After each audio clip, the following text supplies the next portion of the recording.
내가 너 키우려고 무릎에 멍이 들고 허리에 파스를 달고도 요양보호사하면서 용돈 아껴 내 학비 냈어. 그런데 이제 내가 병원 가는 건 부담스럽다고? 내가 바쁘다는 이유로 내가 아프면 그냥 참고 있으란 말이냐? 어느 78세 어르신이 남긴 말입니다. 이분의 말이 어쩌면 오늘 우리 모두의 이야기일지도 모르겠습니다. 70세를 넘어서면 삶의 우선순위가 바뀝니다. 자식은 여전히 소중하지만 이제는 그보다 더 절실하고 더 내게 가까운 것들이 생겨납니다. 이제 자식보다 더 소중한 것이 무엇인지, 그것들이 왜 중요한지를 진짜 인생의 노련한 선배로서 돌아보는 시간이 되었으면 좋겠습니다. 아직도 누군가의 엄마, 아빠로만 남아 계신가요? 이제는 나 자신을 가장 먼저 챙겨야 할 때입니다. 오늘의 이야기에서는 70세가 넘은 인생 선배들이 말하는 자식보다 더 소중한 10가지 가치에 대해 이야기해 봅니다. 단순한 나열이 아닌 삶에서 체득한 실제 사례, 그리고 우리 선조들의 지혜로운 말도 함께 전해드릴게요. 여러분, 안녕하세요. 시간과 공간을 초월하는 시니어 공감톡, 시공톡입니다. 여러분의 구독과 좋아요는 저희에게 큰 힘이 됩니다. 그럼 출발합니다. 자식이 아무리 잘 돼도 내가 침대에 누워 있다면 소용없다는 걸 70이 넘어가면서 뼈저리게 느끼게 됩니다. 예전엔 자식들이 잘 되기만 하면 내 인생도 성공이라 여겼지만 이제는 내 무릎이, 내 허리가 말을 듣지 않으면 그 성공도 눈에 들어오지 않습니다. 한 어르신은 이렇게 말하셨어요. 딸이 해외에서 박사 받았는데 뭐 하나? 내 다리가 아파서 계단을 못 오르니 그 애 집에도 못 가봤다니까.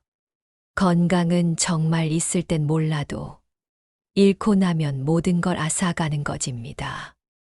매일 아침 눈을 뜨고 스스로 세수하고 걸어서 마트에 다녀올 수 있는 것. 이게 바로 70 이후의 진정한 부자의 조건이죠. 조선시대 유학자 이익 선생은 이런 말씀을 남기셨습니다. 노년은 천천히 흘러가는 물과 같다. 세상의 모든 것이 멀어질수록 오직 내 몸이 내 벗이 된다. 그래서 70세를 넘으면 누구보다 먼저 내 몸을 친구처럼 돌보는 법을 배워야 합니다. 좋은 약, 병원보다 더 중요한 건 생활 속의 실천입니다. 하루 20분 걷기, 소식샤오실 정기적인 식사, 앉았다 일어섰다 하는 다리 근력 운동, 충분한 수면. 이 4가지만 지켜도 삶의 질은 놀랍도록 달라집니다. 그리고 잊지 마세요. 의사보다 내가 먼저 내 몸을 돌보는 시대가 노년입니다. 젊을 땐 자식이 잘 되는 게 곧 내 행복이었습니다. 입시, 취업, 결혼. 자식이 울면 같이 울고 웃으면 세상을 다 가진 듯 기뻐했죠. 그런데 70이 넘고 나니 마음이 지쳐갑니다. 자식이 아무리 잘 돼도 내 마음이 불안하고 공허하다면 그 성공이 더 이상 나를 채워주지 못한다는 걸 알게 됩니다. 한 어르신의 말씀을 들은 적이 있어요. 아들은 대기업 부장인데 명절에도 30분 얼굴 보고 가버려. 며느리는 전화 한 통 없고 그럴 바에야 평상에 앉아 된장찌개 한 그릇 끓여 먹으며 바람 소리 들으니 그게 낙이더라. 자식의 성취를 내 성취로 삼는 시대는 끝났습니다. 이제는 마음이 고요하고 평안해야 진짜 행복합니다. 불교 경전 법구경에는 이런 말이 있습니다. 1000개의 전쟁에서 이겨도 내 마음 하나 이기지 못하면 그 승리는 허상이다. 이 말은 노년에 들어 더욱 절실합니다. 뉴스를 끊고 걱정을 덜고 나 자신과의 대화를 늘리다 보면 조용한 하루가 평화로운 축복처럼 느껴집니다. 아침 햇살 받으며 커피 한 잔, 식물에 물 주고 새소리 들으며 산책하는 시간, 바쁜 세상에서 잠시 벗어난 고요한 오후, 그런 것들이 자식의 성취보다 더 깊고 길게 나를 위로합니다. 70세가 넘으면 가장 서러운 순간은 이런 말입니다. 아버지, 이제 그런 건 하지 마세요. 그냥 쉬세요. 엄마, 그런데 가지 마요. 위험하잖아요. 걱정이라는 이름으로 다가오는 자식의 말이 때론 나를 쓸모없는 사람으로 느끼게 합니다. 예전에는 가족을 책임지며 살아온 인생입니다. 한 집안을 일으켜 세우고 수십 년을 버텨낸 사람입니다. 그런 내가 지금은 결정도 못하고 대우도 못 받고 단지 노인이라는 이유로 하찮은 존재가 된 것 같을 때 존엄성이 깊게 무너집니다. 우리 선조들은 노인을 이렇게 대했습니다. 조선시대 예학에서는 노인을 공경하지 않는 자는 나라의 기강을 해치는 자 라고까지 했습니다. 노인의 지혜와 품격은 집안의 기둥이자 마을의 스승이었습니다. 그런데 요즘은 어때요? 병원에서도 관공서에서도 기다리세요. 이해 못 하시죠? 하는 말에 속이 상한 적 있으실 겁니다. 그래서 우리는 스스로 존엄을 지키는 연습을 해야 합니다. 남의 말에 휘둘리지 않고 내가 옳다고 여기는 가치를 끝까지 지키고 무엇보다 나는 아직도 내 인생의 자존감을 잃지 말아야 합니다. 어느 82세 어르신이 이런 말을 남기셨어요. 나는 늙었지만 무너진 건 아니다. 나는 약해졌지만 멈춘 건 아니다. 나는 쓸모없지 않다. 그냥 잠시 쉬고 있는 것뿐이다. 우리는 여전히 한 사람이고 존중받아야 할 나 자신입니다. 70세를 넘어서면 돈이 많고 적음보다 더 중요한 건 자식에게 손 안 벌리고 사는 생활력입니다. 우리 엄마, 아빠 용돈 넉넉히 드린다는 말은 자식 입장에선 효도일 수 있지만 어르신들에게는 때때로 그 말 자체가 상처가 되기도 합니다. 한 할머니의 말이 기억납니다.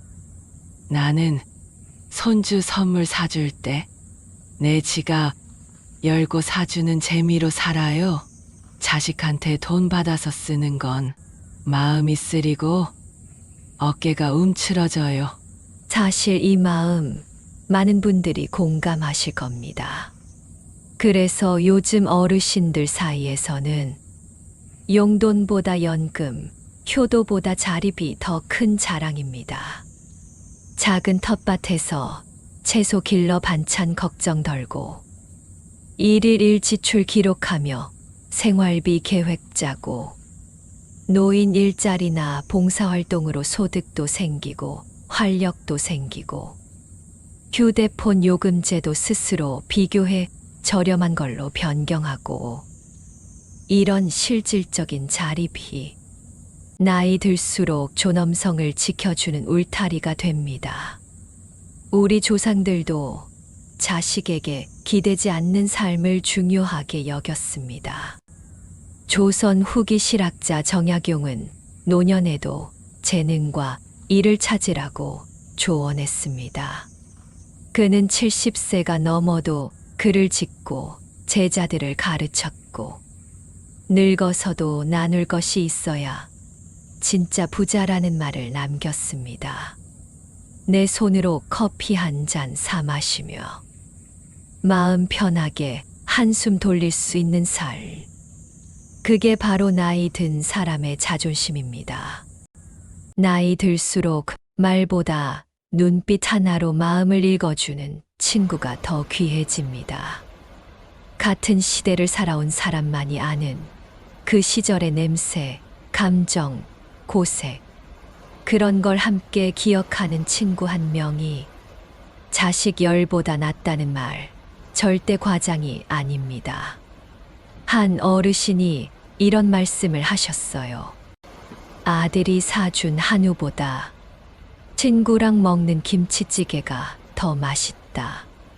왜냐면 친구는 내 옆에 앉아 울고 웃고 말 안 해도 속을 알아주거든. 어릴 땐 학교 친구, 젊을 땐 직장 동료.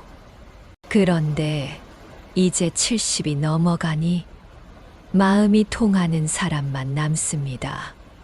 특히 병원 갈 때 같이 가줄 친구, 장날에 국밥 한 그릇 나눌 친구, 내 말 끊지 않고 들어주는 친구.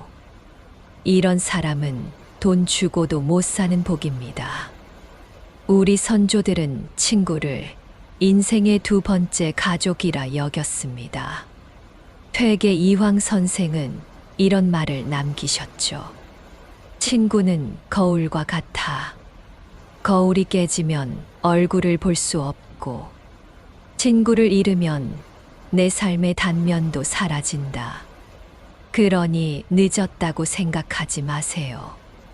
오래된 친구에게 안부 전화 한 번, 복지관 프로그램이나 배움터에서 새로운 인연 만들기, 작은 모임, 동네 모닥불 같은 대화의 장 찾기.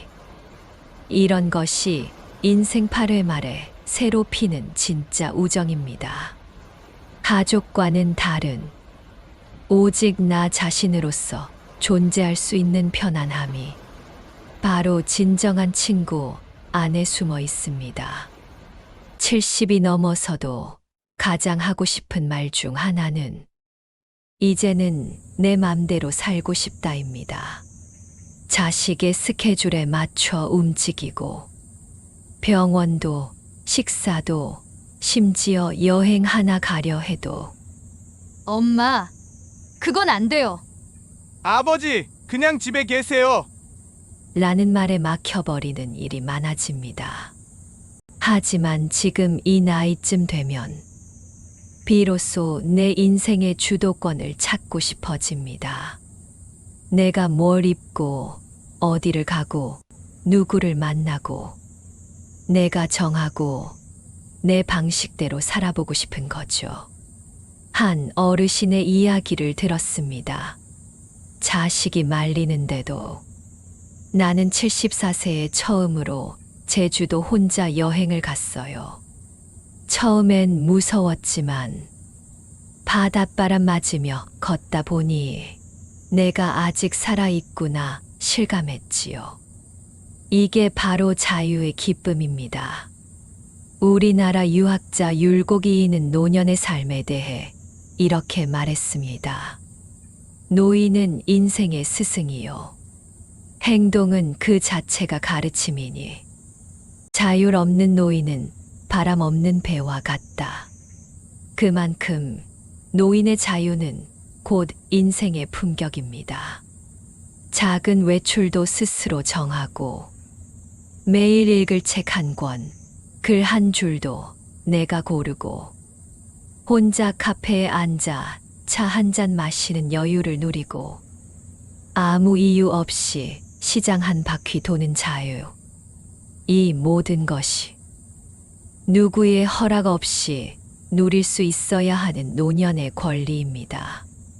이제는 묻지 말고 그저 가고 싶은 길을 한 번쯤 내 걸음으로 걸어보세요. 70세가 넘으면 하루하루가 다르게 소중해집니다. 예전엔 시간이 왜 이렇게 안 가지 하던 적도 있었지만 지금은 아니 벌써 하루가 다 갔어 하며 놀랍니다. 이제 중요한 건 남은 시간을 누구를 위해, 무엇을 위해, 어떻게 보낼 것인가입니다. 그리고 이 시간을 내가 직접 결정할 수 있어야 진짜 삶이 됩니다. 많은 어르신들이 공통적으로 말합니다. 평생 남 챙기며 살았는데 이제야 나한테 돌아온 시간이야. 이 시간을 허투루 쓰고 싶지 않아. 그렇습니다. 이 시기는 단순히 노는 시간이 아니라 삶을 곱씹고 정리하고 꽃 피울 수 있는 인생의 결실기입니다. 바빠서 미뤄뒀던 그림 그리기, 배우고 싶었지만 기회 없던 악기 연주, 나를 위해 쓰는 여행 한 번, 조용히 앉아 나를 마주하는 산책 한 시간. 이런 모든 시간은 내가 스스로 정한 삶의 방향이자 그 자체로 인생의 가치가 됩니다. 옛 어른들은 이를 유종의 미여종이임에, 즉 끝이 아름다워야 인생이 아름답다고 말했습니다. 그 아름다움은 누가 대신해 줄 수 없습니다.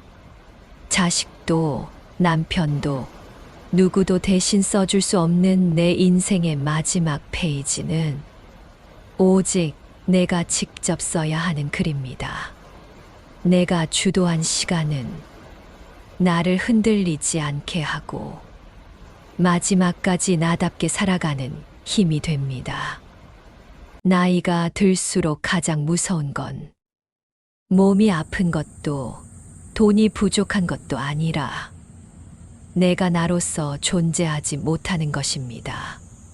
내 생각을 무시당하고 결정권이 자식에게 넘어가고 이제 그건 하지 마세요라는 말에 고개를 떨구는 순간 그때부터 우리는 조금씩 자신을 하찮은 존재처럼 느끼게 됩니다. 그래서 70세가 넘은 지금 가장 지켜야 할 것은 바로 정신적 독립입니다. 몸이 약해져도 돈이 줄어도 생각하고 판단하고 선택하는 힘은 끝까지 내가 지켜야 할 존엄의 뿌리입니다. 한 어르신은 이런 말씀을 하셨습니다. 치매보다 무서운 건 내 인생을 누군가 대신 살아주는 거야. 정신을 유지하려면 어떻게 해야 할까요? 그것은 절대 특별하거나 어려운 일이 아닙니다. 매일 신문 한 면이라도 꼭 읽고 손으로 글씨를 써보고 약속을 스스로 관리하고 누구보다 자기 결정을 존중하는 마음을 가지는 것. 이런 작은 행동이 쌓이면 우리는 늙지 않고 깊어지는 사람이 됩니다. 우리 선조들은 정신의 독립을 인격의 기본으로 여겼습니다. 조선 시대의 명문가에서는 할아버지가 치매에 걸리더라도 그의 말 한마디, 사인 한 줄을 존중하며요. 그분의 뜻이 다라며 끝까지 예를 갖췄습니다. 왜일까요? 정신이란 곧 사람의 중심이자 존재의 이유이기 때문입니다. 그래서 우리는 절대로 나는 나다라는 감각을 놓쳐선 안 됩니다. 가족을 의지해도 생각은 내가 하고 도움을 받아도 선택은 내가 결정하고 의견을 물을 땐 내 목소리를 정확히 전하고 이것이 바로 내가 끝까지 나로서 살아가는 법입니다. 몸이 아니라 생각이 중심이 되는 인생. 그것이 우리가 이 나이에도 주체로 살아가는 방식입니다. 예전에는 자식이 잘 되면 내가 잘 된 것 같았고, 손주가 상 받으면 나도 상 받은 듯 기뻤습니다. 하지만 이제는 생각이 달라집니다. 그 애들 삶은 그 애들 것이고, 내 삶의 의미는 나만이 만들 수 있다. 누군가의 성공에 기대어 느끼는 대리 만족은 한순간 따뜻할 수는 있어도 내 마음을 진짜로 채워주지는 못합니다. 이제는 나만의 성취와 보람을 만들어야 할 시간입니다. 집 앞 텃밭에서 상추 한 장 따는 기쁨, 매일 한 줄 일기 쓰며 내 감정을 돌아보는 시간, 독서 모임에서 말 한마디로 나를 표현하는 순간, 유튜브에 노래를 올리며 나도 할 수 있다는 자존감, 이 모든 것이 지금의 나를 증명해주는 인생의 보람입니다. 옛 사람들은 일을 두고 지족상락, 자신의 삶에 만족할 줄 아는 사람은 언제나 즐겁다라고 했습니다. 그 어떤 업적보다도 내가 지금 느끼는 소소한 보람이야말로 내 남은 인생을 빛나게 하는 가장 확실한 증거입니다. 죽음은 누구에게나 찾아오는 일입니다. 하지만 그 죽음을 어떻게 맞이하느냐는 오직 나에게 달려 있습니다. 70을 넘기면 죽음이 현실로 다가오지만 그것이 곧 공포일 필요는 없습니다. 오히려 마지막 순간까지 내 삶을 선택하고 준비하는 과정이 그 자체로 품이 있는 인생입니다. 유언장을 정리하고 자식에게 짐이 되지 않도록 경제 계획을 세우고 연명의료에 대한 자신의 입장을 명확히 밝히고 떠난 뒤에도 가족이 평화롭게 살 수 있도록 배려하는 마음, 이것이 바로 내가 남길 수 있는 가장 지혜롭고 따뜻한 유산입니다. 우리나라 조상들은 죽음을 준비하는 과정을 삶의 마지막 예라고 했습니다. 단지 죽지 않으려 애쓴 것이 아니라 죽음을 바르게 받아들이고 정갈하게 준비했지요. 그래서 우리는 늦지 않았습니다. 지금부터 천천히, 차분히, 그리고 담담히 그날을 준비하면 됩니다. 죽음은 끝이 아니라 내가 걸어온 길을 스스로 마무리 짓는 축복의 과정입니다.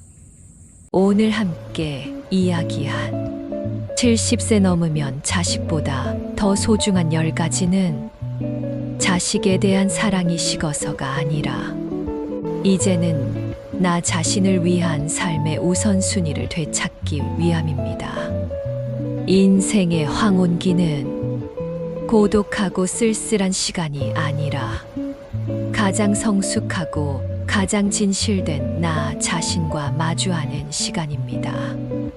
그 소중한 시간들을 여러분이 건강하고 존엄하게 자유롭고 의미 있게 살아가시길 진심으로 응원합니다. 지금까지 시간과 공간을 초월하는 시니어공 감톡 시공톡입니다. 여러분의 구독과 좋아요, 댓글은 사랑입니다. 감사합니다. 사랑합니다. 오늘도 건강하세요.